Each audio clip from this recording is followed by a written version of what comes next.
Multiple branch in ACCU360 ERP. Let's understand how you can manage multiple branch in ACCU360 ERP. Let's first take a real scenario for understanding it clearly. For example, we have a company that is called NIPL, and NIPL have three branch 1, branch 2 and branch 3. Company need to see all the financial reports separately, like profit and loss, balance sheets, trial balance, branch wise, and also consolidate financial reports. Let's see how we can do it in ACCU360 ERP. So to configure the multiple branch system, just follow the steps. So first step is to create a branch. So to create the branch, just go to search bar and search for the branch. Okay,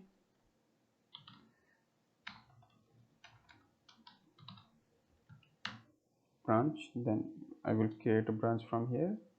Okay, then I will create branch 2, then again branch 3. Okay, so now branch is created. So second step is that we will create accounting dimension. So to create accounting dimension, we can just go to search bar and then search for the accounting dimension. Okay, so here is accounting dimension. We will create accounting dimension for the branch. Okay, so here is a branch. Okay, then keep all these things as it is. Okay, just select the company and mark it checked. Okay, so now our multiple branch accounting system is activated. Okay, so now what we will do is that we will just create some transactional document and then we will see their financial report. Okay, now we will create some transactional entries.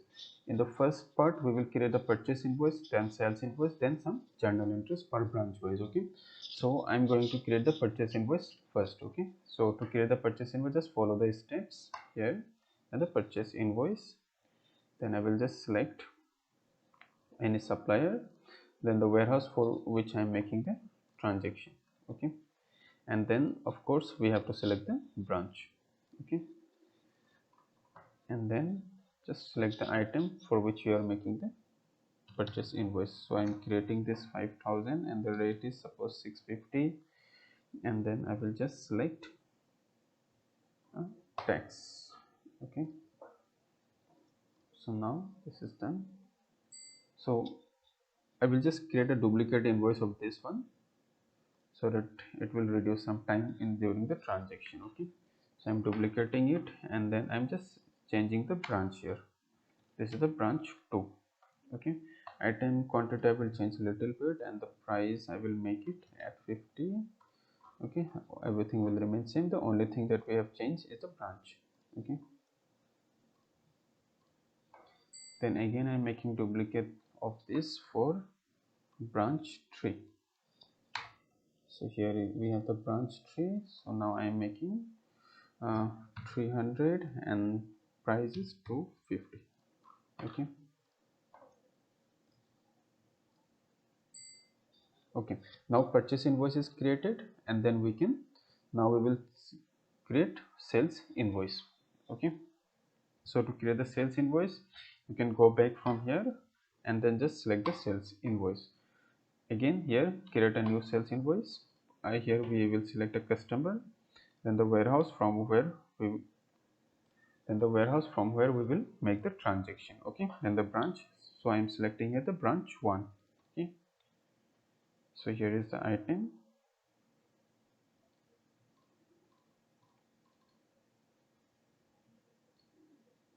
So I will just select a quantity, then rate near about 1150, 1110, anything. Okay, and then I'm just selecting the tax. That's it.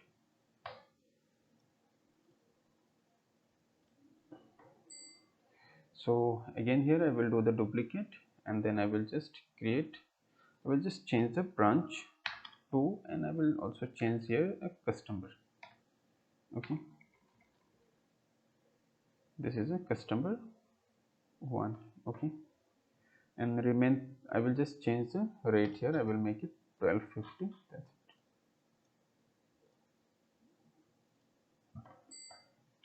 Then again I will make a duplicate for branch 3.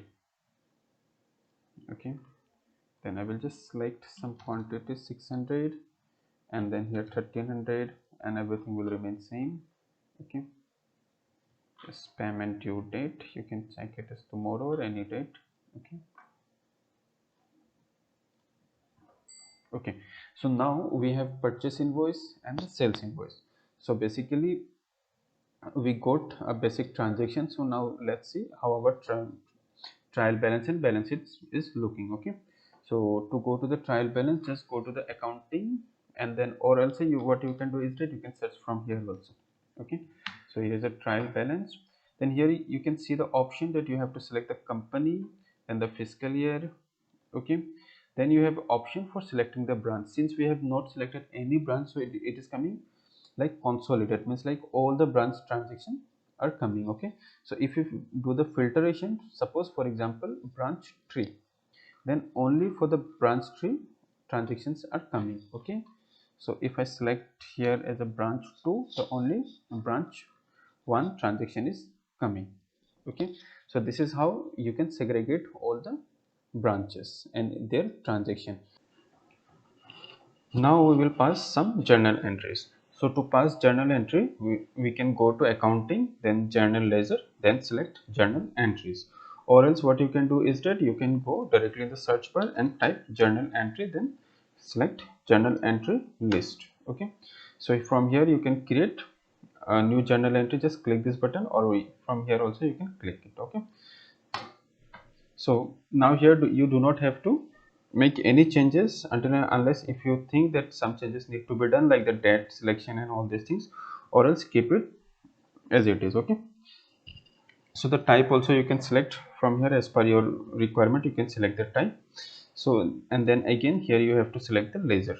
Okay, so I will just select a ledger for the cash entry. Okay, cash account is debited by 5,000. Okay, and sales is credited. Okay, and again we have to select the branch, for which branch we are doing this. For suppose for example we are doing this for the branch 1. Okay,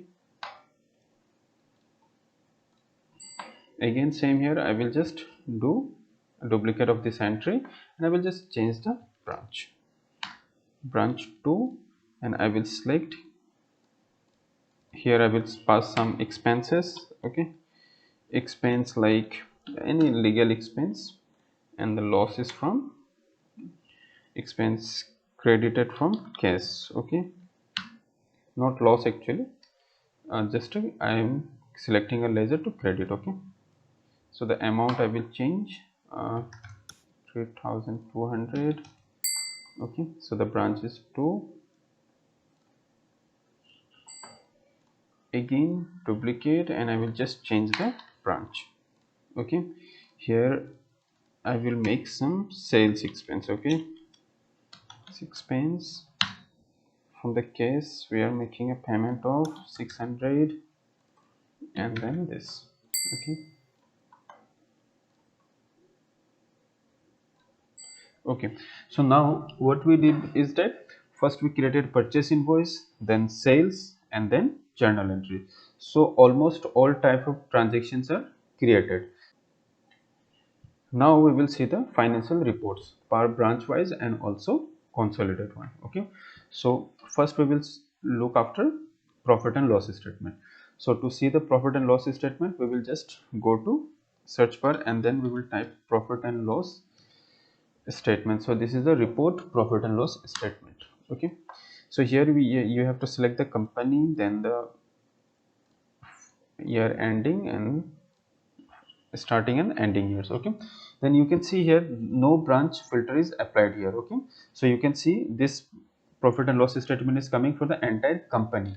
So if we have to segregate per branch wise, then what we have to do is that we just have to select the branch. Okay, so here I'm getting access of all the branch because I am logged in as administrator. That's why I'm getting all the branches. Suppose for example you have a user 1 who have access only to branch 1, then he will not have option 1, option 2, option 3, this kind of, he will only have option to select his branch, his or her branch. Okay, so here I am getting this branch because I am getting all these branch because I am logged in as administrator. Okay, so now I am selecting branch 1 so that I can see the profit and loss for the particular branch only. Okay, so here you can see I have selected the branch 1, so this is the profit and loss for my branch 1. Okay, and then again if I change the branch to 2, then my statement is this.